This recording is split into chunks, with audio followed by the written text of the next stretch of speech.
Eh, Halo semuanya, aku Alton Giolando. Base Panggalton, pada kesempatan kali ini akan berusaha untuk membahas materi arus, resistansi, dan rangkaian listrik. Nah, eh, kita langsung mulai aja. Pertama, tadi kan kita sebelumnya, kita udah belajar tentang apa itu muatan, terus gimana interaksi muatan antar satu dengan yang lainnya, dan sebagainya. Nah, sekarang kita bakal tinjau eh, mengenai muatan yang bergerak gitu. Nah, di sini kan sebelumnya kita tahu ya, kalau ada muatan, dia bakal misal di kabel ini, kenapa di kabel terus ada muatan. Nah, kalau misalnya muatan itu dikasih suatu medan akibat beda potensial, ya kan? Kalau misalnya kita punya beda potensial, dia akan menghasilkan suatu medan listrik gitu. Nah, medan listrik ini akan ngebuat muatan yang tadi, misalkan muatannya positif, dia akan bergerak gitu di sepanjang medan ini kan. Kalau misalnya medannya ke arah sana gitu, medannya ke sana, dan muatan positif, ini ada muatan Q positif gitu. Coba. Ini ini muatan Q positif. Nah, kan berarti dia bakal gerak kemana? Medan itu kan geraknya dari positif ke negatif kan? Berarti dia bakal gerak ke sepanjang ini kan, sepanjang medannya gitu. Kalau dia muatan positif. Nah, gerakan dia ini kan berarti dipengaruhi oleh suatu gaya kan? Nah, eh, gaya ini yang ngebuat muatan yang ada di kabel ini bergerak gitu kan? Nah, kalau kita lihat, bisa kita tinjau di sini gitu. Nah, banyaknya muatan yang lewat tempat ini, persatuan waktu, itu yang kita sebut sebagai arus, atau simbolnya I. Nah, karena kita tahu, muatan dalam suatu sistem, misalnya ada suatu sistem tertutup, ada ini, kabel gini. Nah, kabel kotak ini, muatannya kan bakal selalu konstan ya. Nah, muatan konstan itu, kalau misalnya walaupun nanti dibuat cabang kayak gini, nah, muatan totalnya bakal tetap sama. Makanya, itu nanti bakal kita pakai. Jadi kalau misalnya di gambar ini, muatan muatan I0 itu nilainya bakal sama kayak I1 tambah I2. Dan ya, pokoknya nilainya bakal konstan. Nah, di sini juga disepakatin kalau misalnya arah dari I itu adalah arah dari gerakan muatan positif. Yang mana gerakan muatan positif itu, kayak tadi kita lihat, medan kan arah ke sana, berarti dari positif ke negatif, berarti arahnya si muatan ini juga bakal dari eh, positif ke negatif. Makanya kalau misalnya kita tentuin ada muatan tertentu tadi, terus ini ada baterai gitu kan, di positif negatif. Nah, kan muatan arusnya gini kan. Nah, gitu kan. Nah, ini kayak gitu. Makanya di sini kayak disepakatin kalau misalnya gerakan dari muatan positif ini yang ditentukan sebagai arusnya. Jadi kalau misalnya kita ninjau elektron, kayak di kimia gak sih, yang misalnya yang muatan apa? Fotolistis apa sih? Ya itulah ya. Nah, dia kan ada tuh yang kayak kita ninjau gerakan elektron, ya arus sama elektron kayak gini ya gitu, yang gini. Misalnya positif ini katode anodenya gitu kan. Terus kayak eh, harusnya berarti kan ke sana, tapi elektronnya ke sana kan. Nah, iya, karena gitu. Karena di arus ini kita ninjau sebagai pergerakan dari muatan positif. Oke gitu. Oke.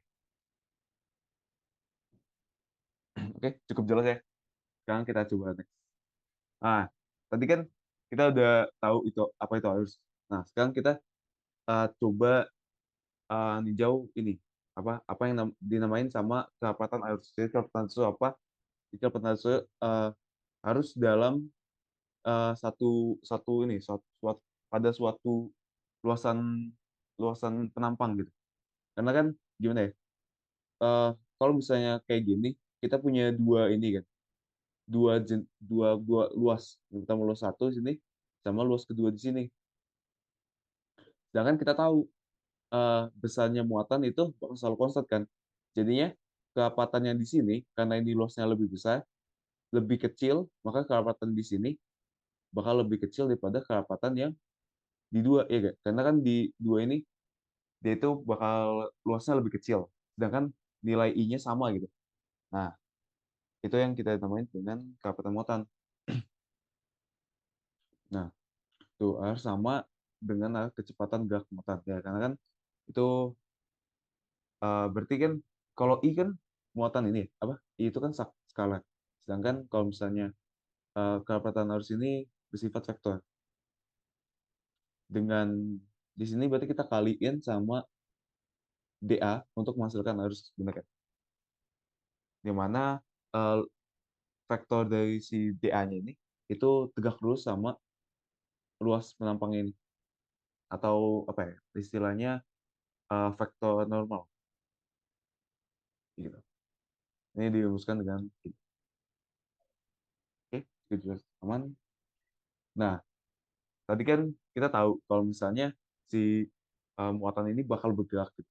Tapi kan kita tahu eh, apa kayak muatan antar muatan tuh kayak apa ya, gerakannya itu nggak bisa diatur gitu. Karena kecil terus dia bergeraknya random banget. Jadinya eh, gimana ya, kita harus coba meninjau suatu kondisi di mana dia bakal bergerak gitu kan, dengan arah yang dengan apa ya, dengan yang di mana dia itu nggak saling bergerak gitu, kayak istilahnya gerakan bebas. Nih di sini kan tuh muatan geraknya random terus dia saling tumbuhkan ya, karena kan misalnya ada ini terus ada ini, untuk bergerak dari sini ke sana dia kan kayak banyak muatan-muatan lain yang menghalangi, jadi dia kayak saling bertabrakan tuh gitu kan, kayak gitu. Nah, kita bakal ninjau gerakan yang dia itu tanpa bertabrakan nih, di sini kayak di sini gitu kan. Itu kan tanpa gerakan di mana dia tidak kayak gerakan bebas gitu sih. Nah, kayak gitu. Itu nah, karena kan di kalau ada medan listrik dia kan kayak dipaksa gitu kan. Karena kan ada gaya yang membuat dia bergerak. Nah, kecepatan itu kan dia pasti punya kecepatan. Setelah dia punya gaya, habis itu kan dia bakal eh, dipercepat ya Kak. Nah, percepatannya ini bakal ngasilin suatu kecepatan kan. Nah, kecepatannya itu disebut dengan drift speed atau drift velocity. Nah, jadi kalau misalnya kita lihat di sini di gambar ini, eh, banyaknya muatan yang ada di sepanjang ini, sepanjang L ini, itu kan berarti eh, ini N, banyaknya muatan, sama A ini luas dan ini L. Berarti kan L itu kan panjang. Berarti A kali L ini adalah volumenya kan.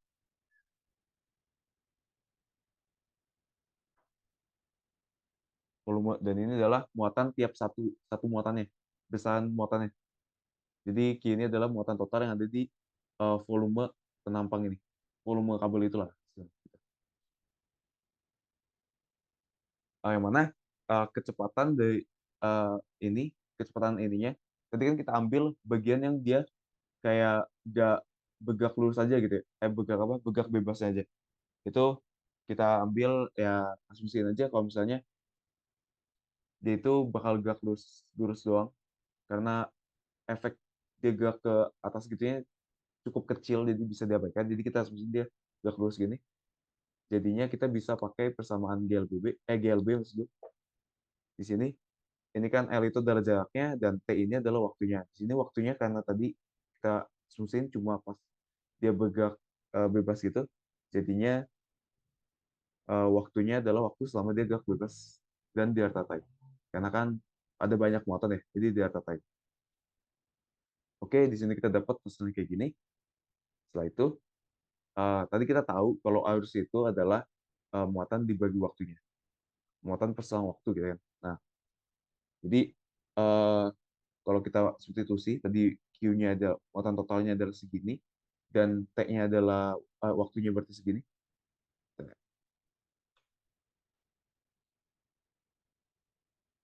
Ini biasanya itu tahu yang distorsi gitu.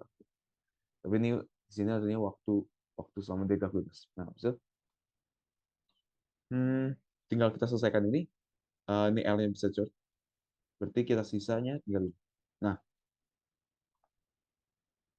kalau misalnya kita tadi sebelumnya kita tahu kan rapat muatan itu adalah ini atau kalau misalnya kita tulis ini jadinya I I I per I ini ya, DA atau IA I kali A ya kan?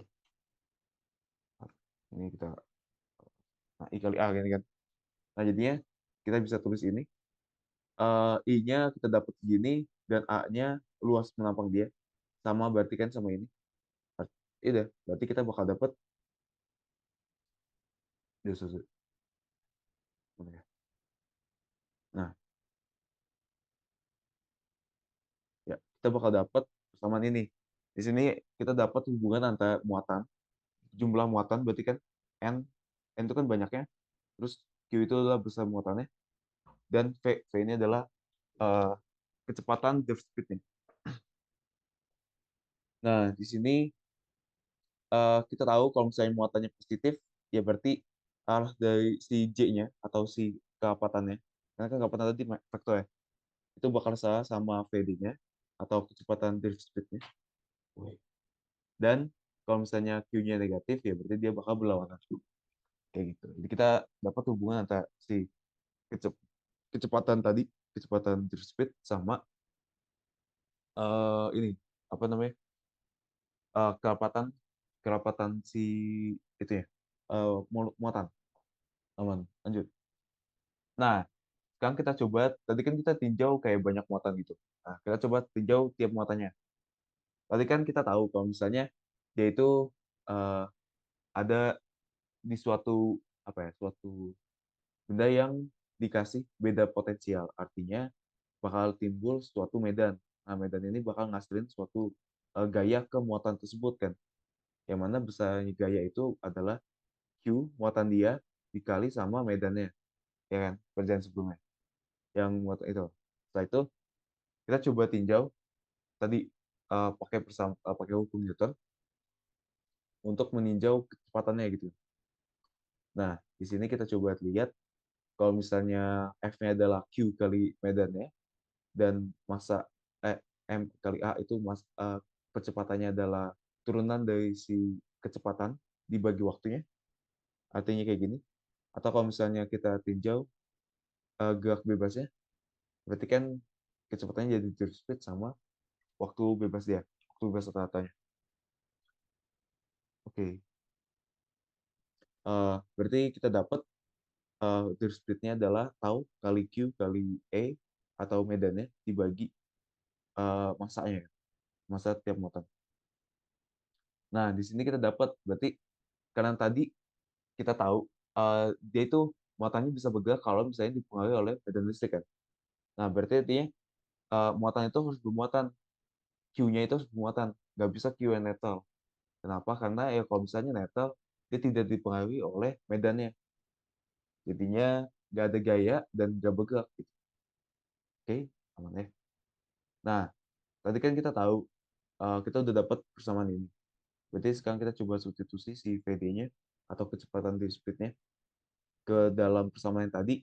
Di sini kita dapat kalau misalnya eh, kecepatan ini sama aja N dikali Q kuadrat dikali tau dibagi M dikali sama medannya. Nah, di sini kita definisiin besaran baru yaitu namanya konduktivitas bahan atau kemampuan suatu bahan untuk mengatakan listriknya. Itu nilainya adalah segini.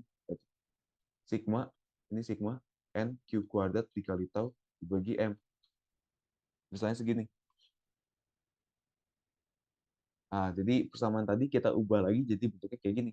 Jadi eh, eh, apa tadi kerapatan kerapatan arusnya itu sama aja kayak konduktivitas dikali sama medan. Dan kita tahu si kerapatan muatan itu nilainya adalah I per J kan. I per R maksudnya. Nah, kalau misalnya kita substitusi yang ini dan pakai konduktivitas tadi, kita bakal dapat ini. Karena kita tahu juga E itu adalah eh, ini persamaannya kan minus integral V dot dx gitu kan. Dx.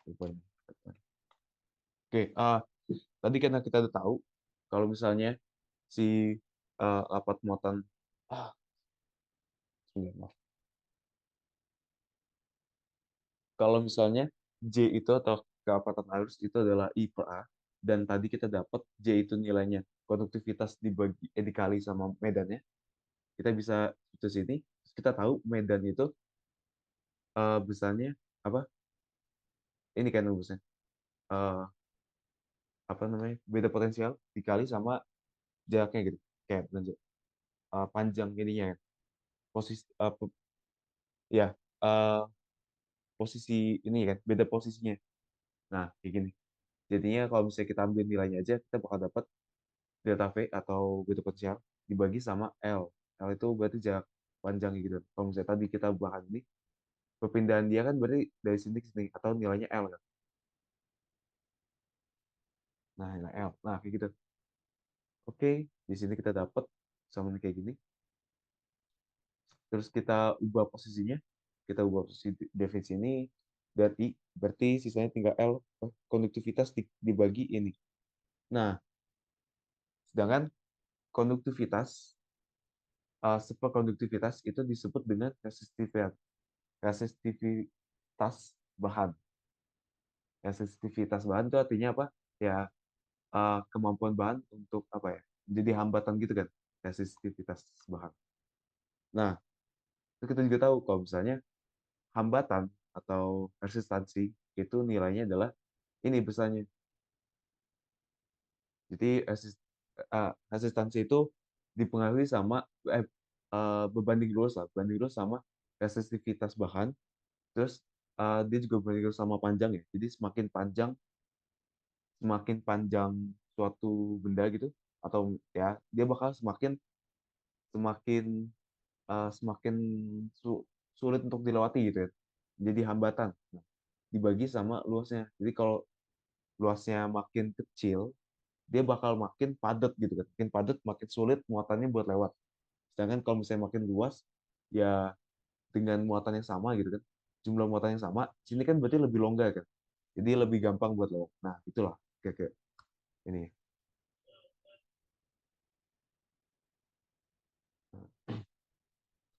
Ya udah. Jadi di sini kita bakal dapat persamaannya kayak gini. Ini yang disebut dengan hukum Hubbard. Yang biasa kita tahu. V sama dengan I kali A. Mantap. Oke, lanjut. Nah, kata resistitivitas itu juga dipengaruhi oleh temperatur, yang mana persamaannya itu dituliskan dengan ini. Semoga ini kalkulasi. Coba ya, oke. Nanti tahu aja. Kalkulasi. Dimana alfa ini adalah koefisien temperatur dari resistivitasnya. Terus ini adalah resistivitas awal, dan ini resistivitas awal, ini resistivitas berarti yang kita di akhir ini suhu akhir, suhu awal. Nol itu maksudnya T saat nol gitu atau T saat awal. Oke. Yep, lanjut. Nah, kita kan tahu ya kalau misalnya uh, arus itu adalah muatan banyaknya muatan yang lewat di penampang itu gitu, di penampang itu dalam suatu waktu gitu bisa. Nah, harusnya itu buat apa? Itu kan dipakai buat eh kan dia bergerak, ya nggak? Dia kan bergerak, berarti dia bakal ngebawa suatu energi, membawa suatu energi. Yang mana kita tahu energi potensial yang dibawa oleh si muatan itu besarnya adalah segini, Q kali delta V. Delta V ini adalah beta potensial, ya kan? Nah, kalau tadi kita tahu QI itu adalah dq dt, atau kalau kita ubah bentuknya jadi kayak gini, berarti Q adalah I kali T. Nah, bentuknya kayak gini, kalau kita ubah, berarti kita mau cari energi tiap satuan waktu gitu. Energi tiap satuan waktu itu disebut dengan gaya atau laju energi listrik yang ditransfer per waktu gitu. Ya, gitu. Energi listrik yang ditransfer per satuan waktu.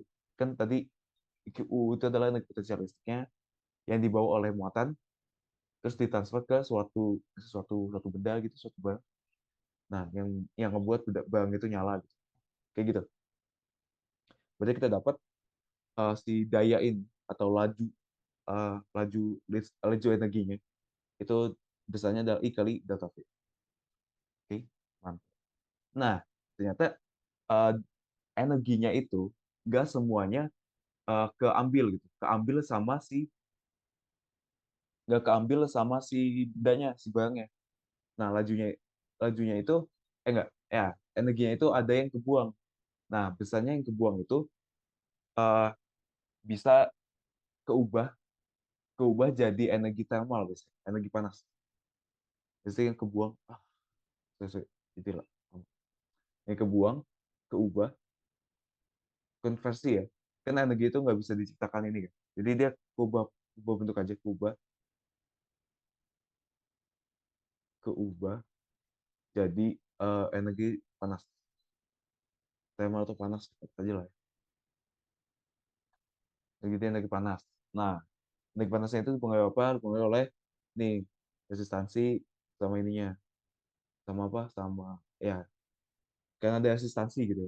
Kan dia menghambat. Resistansi itu kan hambatan atau menghambat. Jadi hambatan itu yang membuat energinya itu kebuang gitu. Kayak gimana ya? Misalnya gini aja lah. Kalau misalnya kita belajar ingat dinamika, terus ada benda yang bergerak, terus ini kasar gitu kan. Itu kan jadi hambatan kan, jalan kasar ini. Nah, hambatannya ini bakal nge-transfer energi energi kinetik dia jadi energi panas kan. Nah, kurang lebih sama kayak gitu. Jadi eh, dia bakal berubah energi kayak kebuang sia-sia kan ke lingkungan jadi benda yang panas. Kalau benda yang panas gitu kan panasnya nggak bisa dipakai buat apa-apa kan, kebuang sia-sia aja gitu. Nah, ya kayak gitu. Jadi eh, itu yang disebut dengan daya disipasi atau laju laju energi yang kebuang ke satuan waktu gitu, disipasi. Nah, eh, jadi untuk cari daya disipasi kita harus pakai yang ini, persamaannya ini, V kuadrat per diturunin dari kita ubah I-nya, ya kita ubah I-nya jadi V per A kan, V kuadrat per A. Terus atau di daya disipasi ini kalau hubungannya sama arus berarti V-nya kita ubah I kali A. Nah, kayak gitu. Jadi untuk mencari daya disipasi pakai rumus kedua ini, dan untuk cari daya listriknya kita harus pakai ini. Karena kan ya gitu. Ini kan laju listrik transfer, sedangkan kalau ini dia itu eh, kita ngitung energi yang kebuang. Energi yang kebuang itu akibat dari si hambatan, makanya hambatannya sedikit. Oke, siap, mantap. Oke, sekarang kita lihat, kita bakal kenal sama ini, ini lebih lagi yang namanya dengan electromotive force atau EMF. Nah, electromotive force ini apa? Ini itu adalah apa ya? Suatu besaran yang hmm, apa ya? Kita butuhkan untuk tadi kan kita butuh ini ya, butuh suatu energi gitu yang bisa membuat si siapa namanya? Si benda si muatannya itu bergerak ya gak? Butuh suatu energi yang biar bisa mindahin si muatannya. Atau makanya di sini definisinya sebagai muatan bukan, energi pemuatan. Ini usaha sih. Ini usaha. Usaha energi sama lah. Nah, jadi kita butuh usaha untuk mindahin suatu muatan gitu. Ini definisi dari si electromotive force atau EMF ini. Eh, usaha buat apa? Usaha buat mindahin si muatan tadi dari eh, apa ya? Dari kutub positif gitu, kutub apa ya? Istilahnya? Ya, dari yang positif ke negatif gitu kan. Ke beda potensial positif, ke potensial positif ke potensial negatif. Nah, berarti dari pindahin dari sini, dari positif ke negatif gitu kan. Berarti pindahin ke sini. Itu yang dinamakan sebagai electromotive.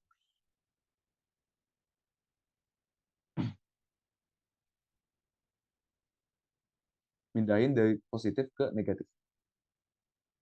Nah, eh, untuk di sini kita biasanya bakal sering pakai yang electromotive force yang ideal. Ideal. Kenapa ideal? Karena di sini kita asumsiin bahwa kayak apa ya? Kan berarti kan gini. Kita dulu. IMF ini kan berarti dihasilkan oleh suatu benda gitu, suatu benda yang punya cukup cukup apa ya, cukup energi gitu kan, buat ngegerakin si muatannya itu. Nah, salah satunya adalah contohnya baterai gitu. Nah, contohnya baterai atau disebutnya ini EMF device gitu. Ya, EMF device. Nah, EMF device-nya kita fungsiin ideal. Jadi idealnya apa? Maksudnya idealnya itu adalah di contohnya baterai, baterainya itu tidak punya eh, hambatan dalam yang dapat mengurangi daya potensial yang diberikan ke rangkaiannya ini. Jadi untuk yang ideal, rangkaiannya ini bakal tetap menerima potensial sebesar P yang nilainya sama kayak si IMF-nya. Tapi sedangkan pada dunia nyata itu tuh baterainya punya hambatan juga, jadinya besarnya V yang di rangkaian itu beda sama yang tertulis di baterainya atau IMF-nya. Nah, kayak gitu.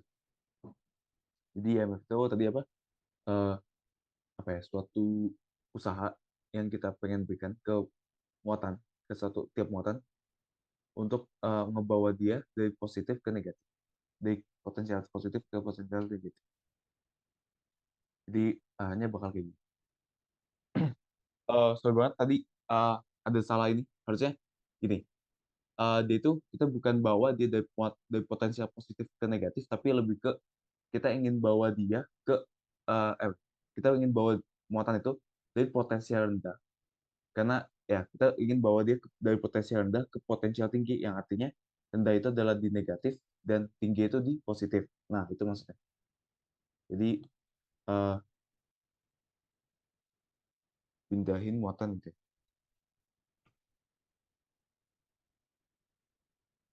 buat jangan deh lagi buat mindahin muatan dari potensial rendah ke tinggi. Nah, artinya arahnya itu dari yang negatif ke positif gitu kan. Karena kan yang negatif lebih rendah daripada yang positif. Nah, kayak gitu maksudnya. Oke, sorry banget. Oke, next. Sekarang kita coba masuk ke single loop. Di sini kita coba tinjau dulu yang ini. Ini kan salah satu contoh single loop ya. Terus kita lihat grafik di sini. Grafik di sini kalau kita tinjau dari A gitu. Nih, eh, dia kan awalnya misalnya pada potensial tertentu gitu kan. Dia punya potensial di sini. Tapi habis itu ada EMF device yang ngasih potensial lagi gitu. Jadinya setelah melewati potensial device ini, ya dia EMF device dia bakal ke nambah nambah nambah ini kan, nambah potensial kan. Nah, itu makanya di grafiknya dia bakal positif kayak gini. Setelah itu dia bakal di sini kan gak ada apa-apa. Jadinya bakal konstan kayak gini. Tapi habis itu ada suatu hambatan. Hambatan ini punya suatu potensial kan. Karena dia menghambat, jadi potensialnya bakal berkurang. Artinya dia mengurangi potensial yang awalnya kita punya. Jadinya di mana potensialnya itu nilainya I kali A. I itu adalah arus totalnya dan R adalah hambatannya. Jadinya kayak gini, dia bakal kalau di grafik dia bakal berkurang. Nah, habis itu kan habis itu ngelewatin ini kan konstan terus kan. Nanti konstan, tapi akhirnya ketemu lagi di EDR yang gede. Nah, hambatan ini bakal ngurangin karena tadi ngomong potensial lagi kan, dimana potensial nilainya adalah I kecil dikali A besar. I kecil itu ini kan harusnya. Nah, berarti dia bakal berkurang lagi. Dan dia bakal balik lagi ke si A yang tempat tadi kita awal.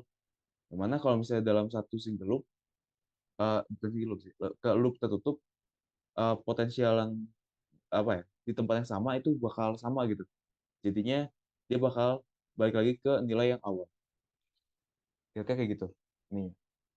Nah, sini ada beberapa penentuan harusnya. Yang pertama itu ada resistance source. Resistance source itu yang tadi kita coba.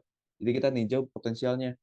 Sebagai contoh, kita sini. Kita coba cek tadi, misalnya kita tinjau pada saat di sini. Di sini kan dia punya setelah dia jalan, dia punya peningkatan kan, peningkatan potensial oleh si EMF device ini, sebesar, E ini. Nah, habis itu dia bakal jalan dan lalu dikurangin nilainya oleh si, hambatan ini, yang besarnya adalah, ini, I kali R. Dan dia balik lagi ke tempat semula, ya berarti dia bakal nol, eee, apa, angka yang tentunya itu bukan nol gitu, atau kayak gini lah, misalnya tadi A gitu, berarti ini misalnya kita punya potensial VA, ya kan, terus dia ditambah sama si muatan dia, si IMF, eee, apa, IMF dari si IMF device-nya, terus dikurangin sama I kali R, dan di akhir ini ada VA gini kan. Nah, karena sama kita bisa shortcut. Nah, ini sama kayak gitu. Jadi kita ubah posisinya, jadi kita dapat, epsilon ini sama dengan I kali R.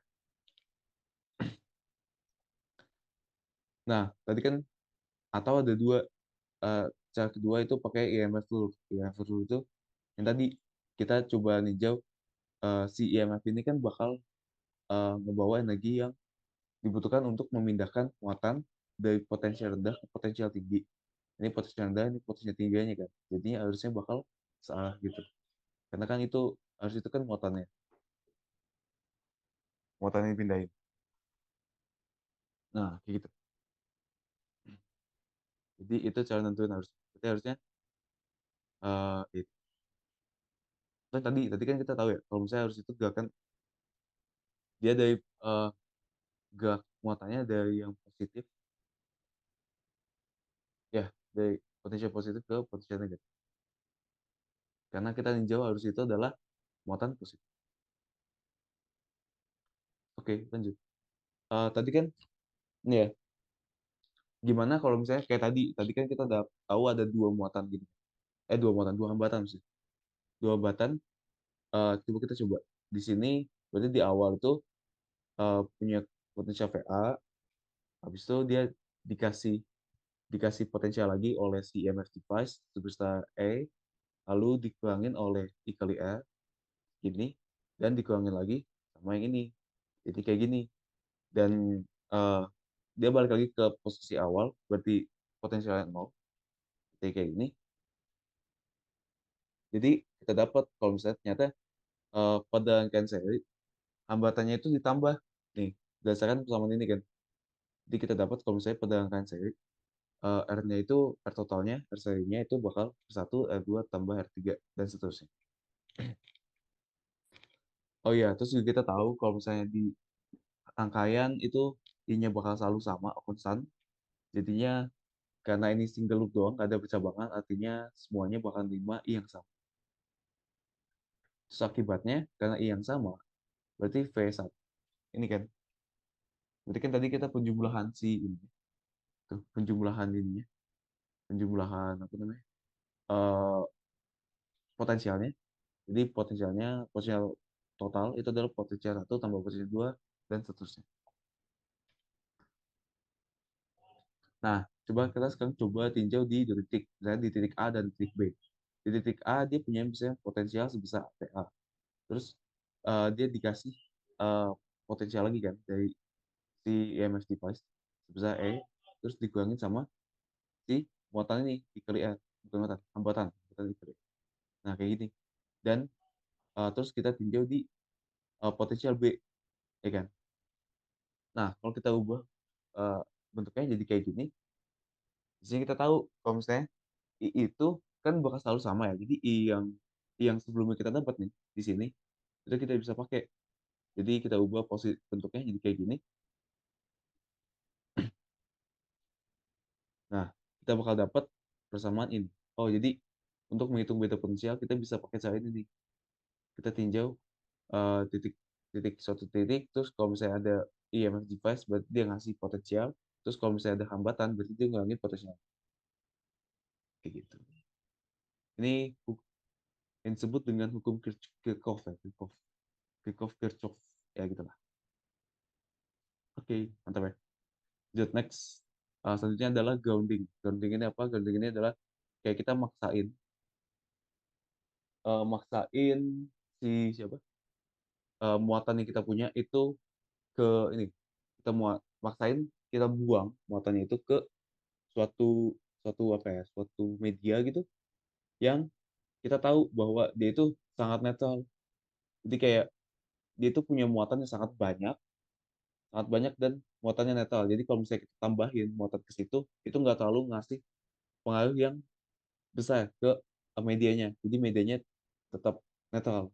Contohnya misalnya kayak tanah misalnya punya eh, sejuta muatan yang muatan saling netral gitu kan. Jadi kalau misalnya kita tambah eh, 100 muatan, 100 muatan negatif gitu, kan tadi sejuta 100 nggak begitu inilah ya, nggak begitu pengaruh. Nah kayak gitu. Jadi kita eh, kayak gitu contoh grounding masuk.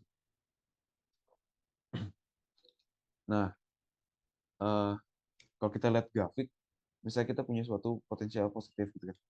Terus saat di grounding, potensialnya itu kayak ya nol gitu kan. Kita kan ya grounding itu maksudnya potensialnya nol di kayak gitu. Terus hmm, sebetulnya apakah dia masih bisa untuk ini, misalkan LED ini dalam bisa lampu gitu. Bisa nggak tetap nyalain lampu? Bisa, tapi kalau misalnya kita punya beda potensi yang besar, jadinya I yang kita punya nanti bakal besar sehingga dapat dapat masih bisa ngalir gitu ke sini. Jadi nggak semuanya ke ground. Tapi kita butuh yang besar. Kalau kita lihat di grafik ini, kalau misalnya ternyata beda potensialnya cuma di sini kecil gitu kan. V minnya kecil, V potensial negatifnya kecil. Jadi kan cuma gini doang kan. Terlalu kecil jadi dia nggak cukup gitu buat ngebuat eh, apa ya?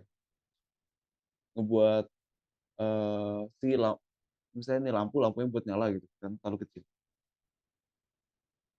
Oke, kakak kayak gitu. The next, tadi kan kita sudah single loop. Sekarang kita coba multi loop ya. Multi loop.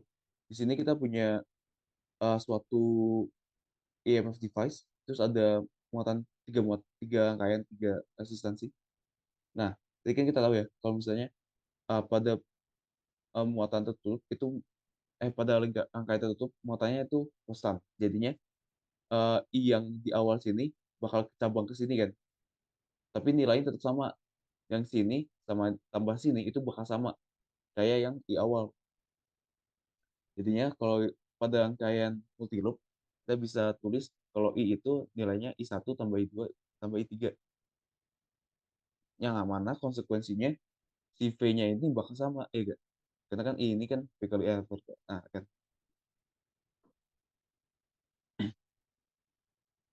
Jadinya kita dapat pada rangkaian apa? Rangkaian ini kan berarti paralel.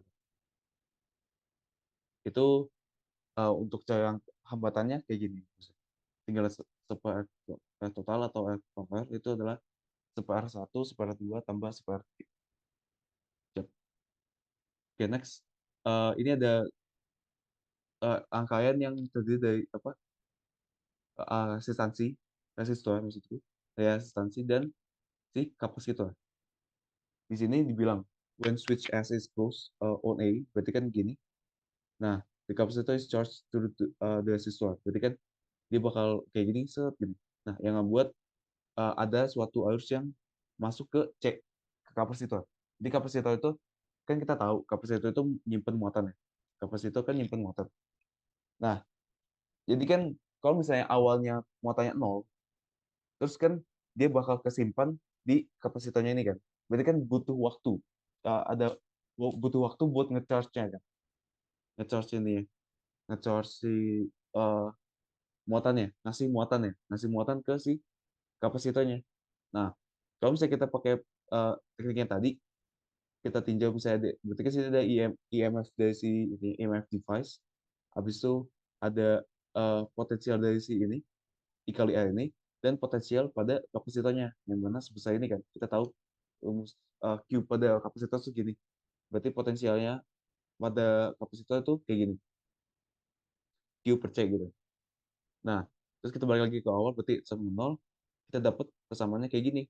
Nah, terus juga kita tahu I itu adalah dq dt. Berarti kita ubah persamaan ini. Ini kalau kita lihat, ini tuh kayak persamaan diferensial order satu ya, diferensial atau ya order satu. Nah, kayak gini kan. Ini mana nanti kalau ya gua nggak tahu sih ini bakal keluar atau enggak. Tapi kayaknya enggak sih, gue coba cek-cek soal-soal sebelumnya ini nggak ada sih soal kayak gini. Gabungan RC sirkuit ini. Jadi ya kita bakal dapat ini adalah muatan pada kapasitornya dan ini waktu pengisiannya. Waktu pengisiannya. Jadi kita bisa dapat nanti kita coba ubah-ubah aja. Nanti kita bisa cari yang namanya muatan apa ya kayak kapan waktu yang dibutuhkan untuk nge-charge si kapasitornya. Terus kalau misalnya kapasitor full, gitu. Oh jadi ya ini itu sih sebenarnya yang pengen gue tekenin kalau si kapasitornya itu bakal punya eh, diisi gitu, kayak diisi muatan, di charge muatan. Terus kalau misalnya nanti lama-lama, berarti kalau misalnya udah nggak ada arus lagi, bisa nih diubah ke B tuh. When the switch is over afterward close on B, the capacitor discharge through the resistor. Berarti si muatannya ini bakal berkurang gitu kan, karena kan nggak ada kayak udah nggak ada pasokan arus lagi, jadinya muatan yang si dalam kapasitor itu yang bakal dipakai gitu, berkurang dipakai. Nah kayak gitu, intinya itu aja sih. Berarti kapasitor itu bakal bisa di charge kayak diisi muatan, setelah lama-lama dia bakal berkurang. Oke, mantap. Oke, lanjut. Di sini kita punya suatu soal, kita bakal coba kerjain soal.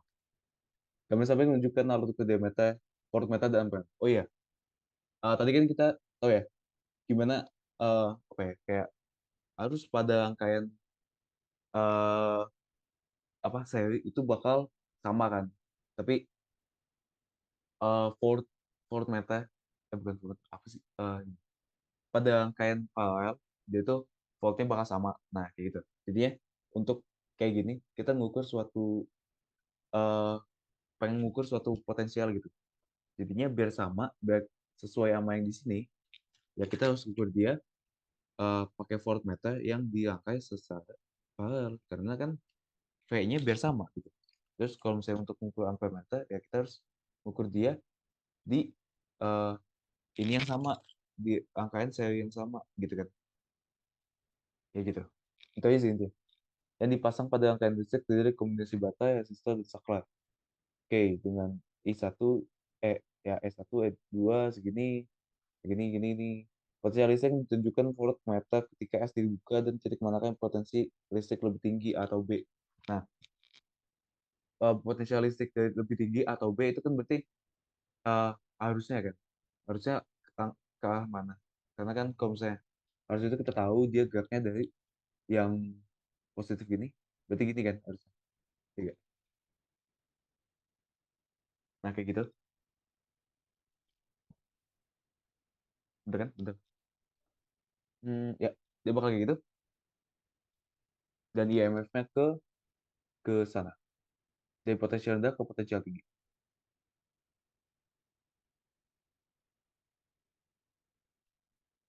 Berarti harusnya ke sana. Berarti kalau gini kita tahu potensialnya si A itu bakal lebih kecil. Lebih kecil ke B, ya kan? Ya nggak sih? Ya betul ya. Berarti B bakal lebih lebih tinggi lah. Oh, tapi ada ini. Oke, kita cek aja nanti ya. Ya harusnya gitu. Sip. Eh, di sini kan dibilang saklanya kebuka ya. Berarti kan dia nggak bisa, nggak ada arus yang ke sini. Jadinya kita coba tinjau yang ini aja nih. Yang gue gambar. Jadinya bakal kayak gitu. Aduh jelek ya, udah lah ya. Kita cek lagi.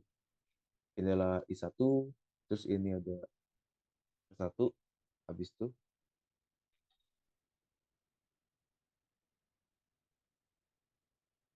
ada E2, terus ada R2. Nah, kebalik buat. Perlu diperhatiin juga ini ya, positif negatif baterai ini. Karena kan itu yang bakal ngubah ininya kan. Berarti kan kalau gini arahnya ke sini. Oh berarti dia bakal Nambahin ya. Nah, gitu. Dari si E-nya. Kalau misalnya berlawanan sama yang awal, berarti kan negatif. Kebalik. Nih arahnya ke sana. Oke. Kan kita coba tinjau. Berarti kan dia ke sana dan ini IMF-nya ke sana.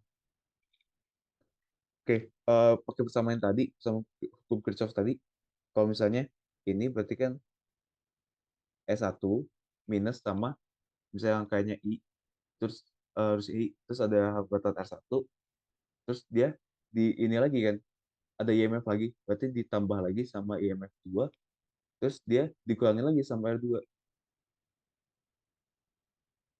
gini kan. Nah, kalau misalnya kita coba betulin ini, 2 sama dengan I dikali R2, artinya I adalah 1 tambah I2 dibagi R1 tambah R2. Ya, kita tahu. Oke, berarti kita tahu harusnya nilainya adalah segini. Berarti 25 tambah 15, 40 dibagi 1 tambah R2, 175. Ya, ini tinggal selesaikan lah ya. Bisa lah ya, tinggal hitung doang. Lanjut, terus ditanya potensial listrik diberikan oleh ketika port meter dibuka. Oh, berarti kita tinggal jauh ini ya. Oh, berarti harusnya nggak perlu cari itu dong. Jadi kita tinggal tinjau titik A dan titik B. I-nya yang penting kita tahu, berarti I-nya kan bakal sama ya. I-nya sama, I-nya sama.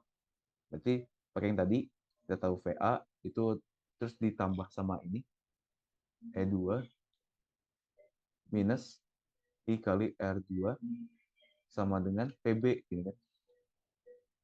Berarti apa? VB minus VA. E2 minus I. I-nya tadi kita dapat ya. I-nya ini lumayan kecil. Nah, berarti kalau kita ubah, VA 2 minus I kali R2.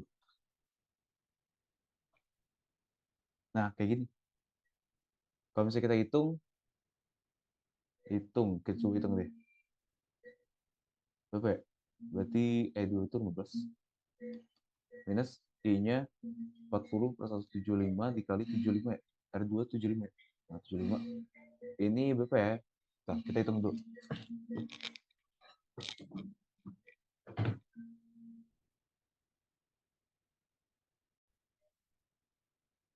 Nah, di sini tadi gue udah hitung. Kalau misalnya ternyata persaingannya 17-an. Berarti 15 minus 17,14 gitu. PB minus VA. Nah, berarti hasilnya bakal negatif kan? Yang menandakan bahwa VA itu bakal lebih besar daripada VB. Ini sekitar 2,14 volt. Berarti beda potnya segini. Berarti si VA bakal lebih besar dari VB. Gimana? Oke, kayak gitu.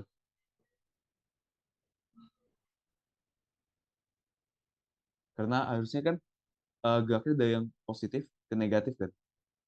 Ya, dari potensial tinggi ke potensial rendah. Berarti itu menunjukkan bahwa ternyata uh, arus itu dia itu dari positif dari potensial tinggi ke potensial rendah. Mantap. Oke, lanjut. Sekarang yang B. Daya disipasi pada R1 ketika S ditutup. Nah, tadi kan kita tahu ya, daya disipasi. Coba review lagi. Daya disipasi itu daya yang uh, daya apa? Uh, laju energi yang kebuang. Berarti kita harus pakai yang ini. Berarti P itu adalah V kuadrat per R atau I kuadrat dikali R. Karena di sini kita punya I ya, jadi kita pakai I aja. I kuadrat dikali R1. Itu daya disipasi ini. I satunya tadi berapa? Gue malas hitung, nanti coba hitung aja sendiri.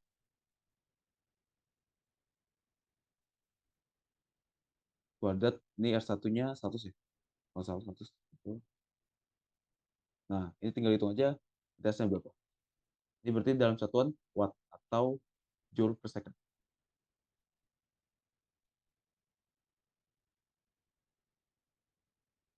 Watt atau Joule per second. Ya udah lah. Oke, next. Yang C. Yang C ini arus listrik yang mengalir pada R1 2 yang ditunjukkan oleh ampermeter ketika S ditutup. Oke, S ditutup ya. S ditutup. Berarti oke.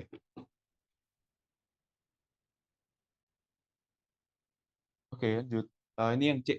Arus listrik yang mengalir pada R1 2 ditunjukkan oleh ampermeter. Oke, berarti sekarang angkanya udah ke ini ya.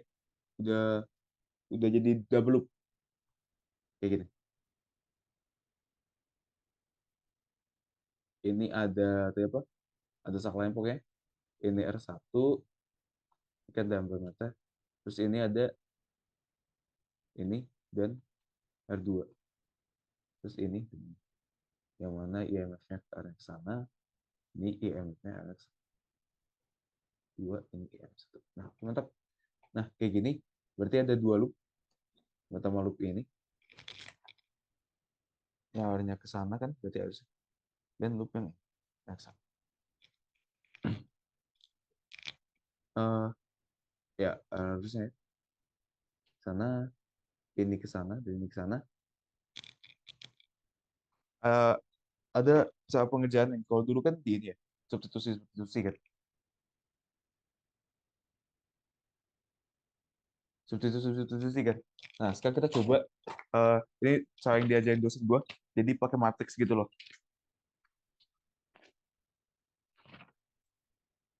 Jadi kita coba tinjau pakai persamaan ini dulu. Misalnya kayak gini. Berarti kan di loop yang pertama dia itu bakal ini kan berarti loop pertama itu S1 tinjau potensialnya minus I dikali R2 R1 maksudnya R1 I1 ya I1 karena kan beda ya. Ini I1 ini I2 atau ini I3 gitu ya. Ini I3 ini I2. Nah, gini. R1 habis itu apa? Dia loop pertama berarti udah kosnya dan ada I0 berarti I1 sama dengan I1 R1. Terus kalau di loop 2 dia ada ini. Di loop 2 dia ada apa? E2 positif ya, kalian sama. Terus minus I2 R2 udah nggak ada lagi. Ya kan?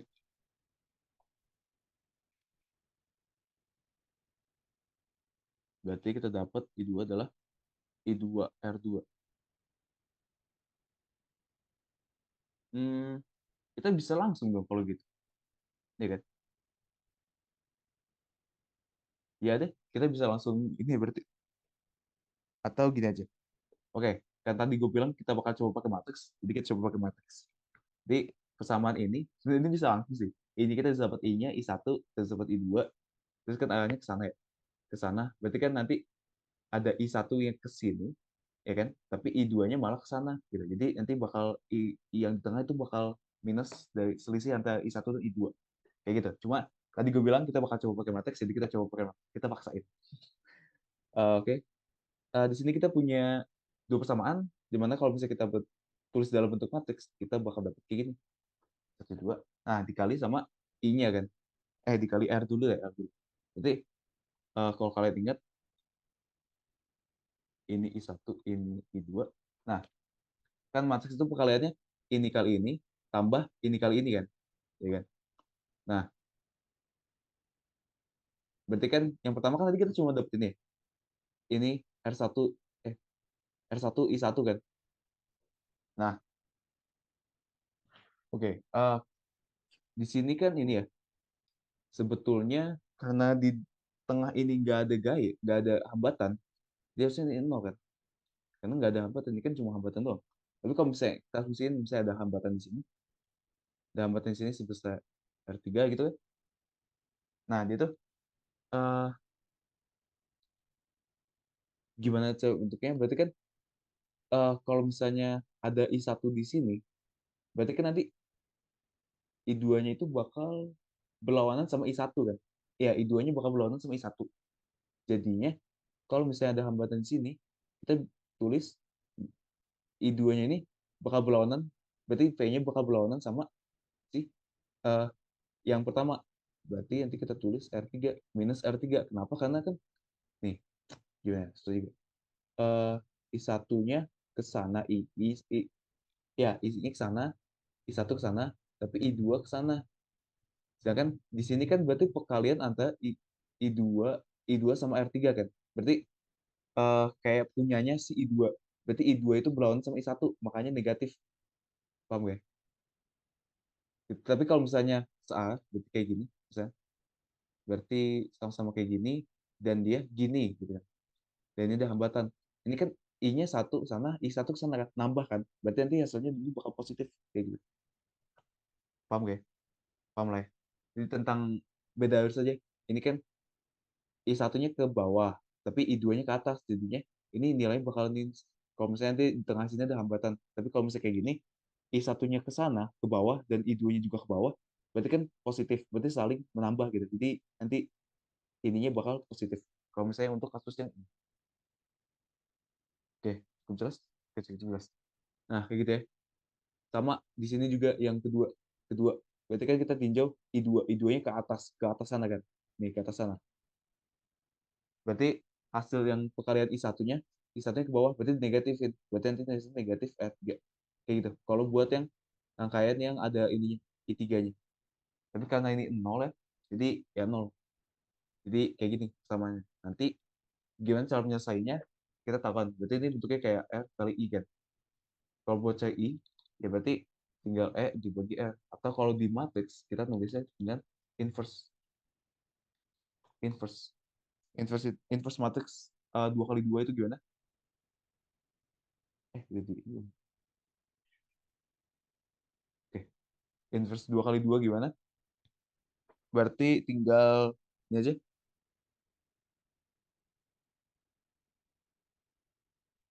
Inverse matrix, matriksnya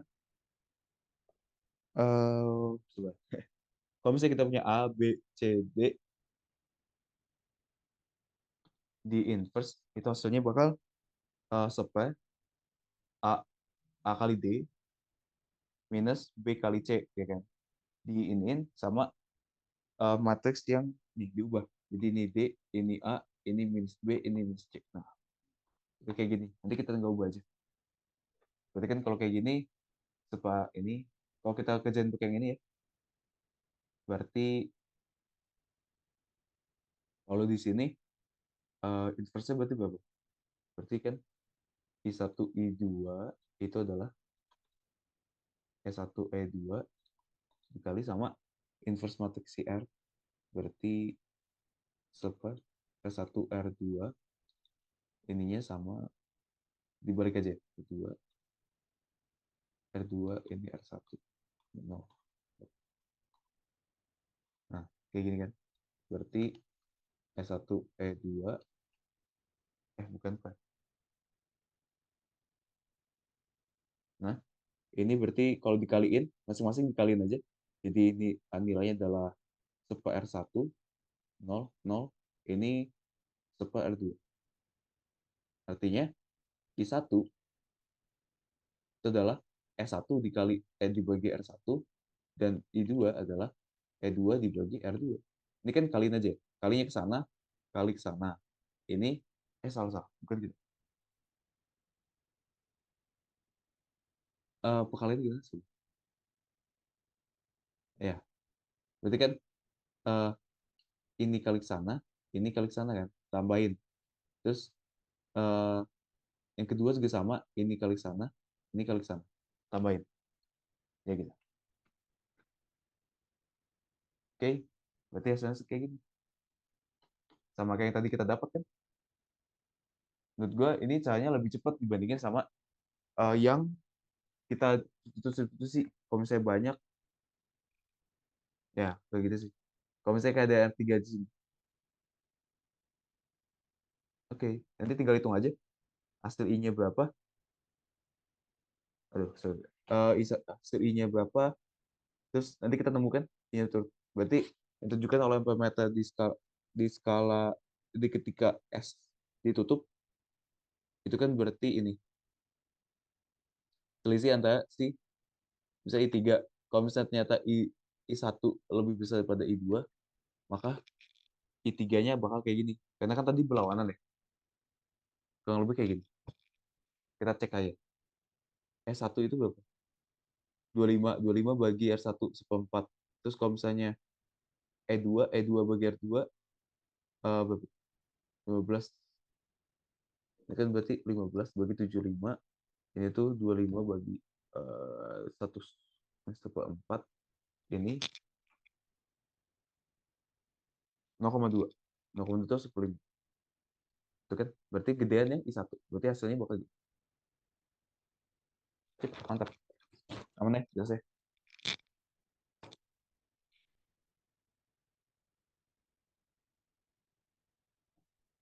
Oke, sepertinya sekian dari gue. Semoga bisa ngebantu. Semoga bisa ngebantu. Kalau misalnya ada pertanyaan, bisa bisa ini sih, bisa bisa langsung chat gue aja. ID yang gue ini. Kalau ya ini. Ada nih ID yang gue ini. Kalau misalnya ada pertanyaan, bisa langsung chat sini aja. Eh, tapi sorry banget mungkin nggak langsung jawab karena ada suatu gini gitu. Ya apa gitulah, agak slow respon juga. Jadi kayak gitu. Oke. Semangat semuanya belajar, semangat belajar. Oke, thank you. Bye.